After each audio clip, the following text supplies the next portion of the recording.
I don't know why, but I'm a little nervous. I was just at the mayor's mental health and addictions task force. And that was kind of like, ooh.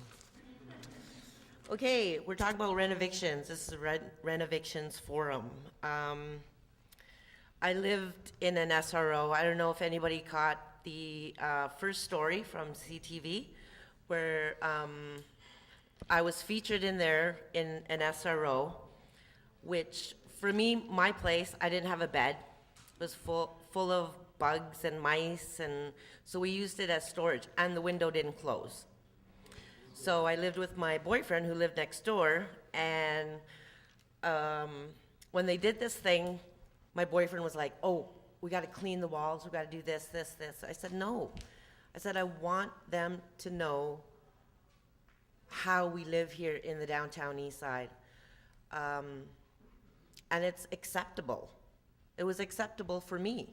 You know, my story is, I had to actually die to get into a place where I have my own bathroom and my own kitchen. I literally died. But before they let me go in ICU, I had to find a place to live. So my friends like Tamara, Wendy, Ivan, Jean, you know, called the bigwigs. Got me into an Atira building. Supportive housing, supposed to be better. It is to a point, but it's like jail. Because if I want to stay at my boyfriend's house, I have to call at night saying, oh, I'm staying over.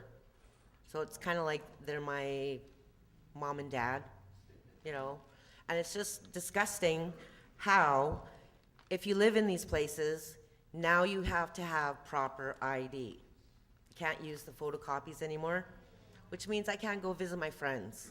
Because I can't afford, you know, $75 for license or even for any ID that I have. I can't afford it. And I'm not I live on disability, so I'm not some like welfare bum down here. Yes, I'm an addict. I use every day. I'm an alcoholic, but I'm working on that. So one thing at a time for me. But I'm quite transparent in what I do here in the downtown east side. I work for the Washington Needle Exchange here. I work with VANDU.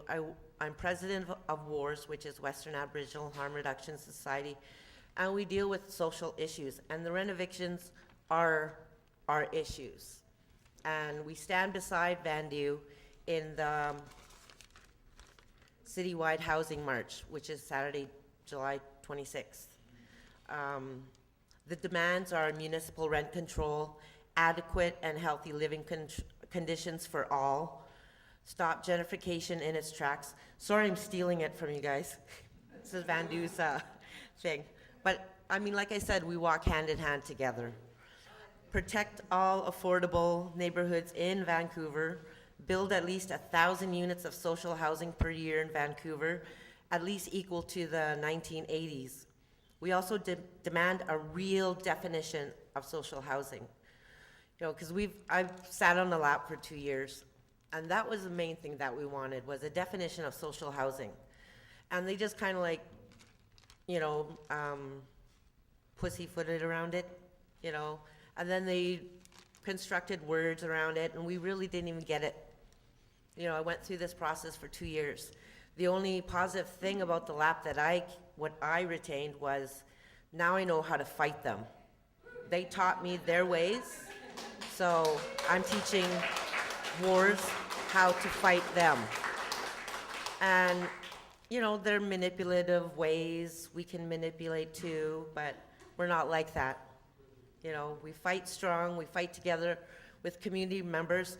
My thing for sure is action. Let's do something about it. Let's get together, all of Vancouver, all of BC, and like stop this shit. No more. Thank you very much.